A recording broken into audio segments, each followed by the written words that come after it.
3. Η διανομή των εθνικών κτημάτων. Εθνικές γέες. Κτηματικές ιδιοκτησίες των Οθωμανών που περιήλθαν στον έλεγχο του ελληνικού κράτους, επαναστατικό δικαίο. Χρησιμοποιήθηκαν ως 1. Υποθήκες για τη σύναψη δανείων. 2. Μέσα εξασφάλισης εσόδων μέσω της εκποίησης τους. Εμπόδια για τη διανομή τους. 1.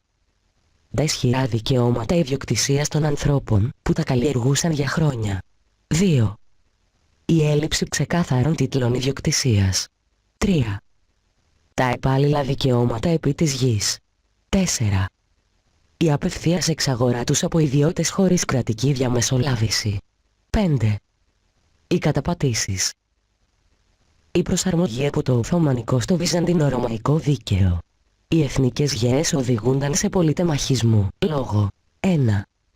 Έλλειψης μεγάλων κεφαλαίων. 2. Τάσεις απόκτησης ακίνητης περιουσίας της πόλης. Αποτελέσματα. 1. Αποτράπηκαν οι κοινωνικές εντάσεις και συγκρούσεις. 2. Οι μικρές ιδιοκτησίες ήταν ευάλωτες σε κρίσεις, στις διαθέσεις της αγοράς και στους φόρους. 3. Ευνοήθηκε η ανάπτυξη ενός συστήματος πολιτικής προστασίας. 1870-1871. Νομοθετικές ρυθμίσεις με στόχο 1. Να εξασφαλιστούν οι ακτήμονες χωρικοί.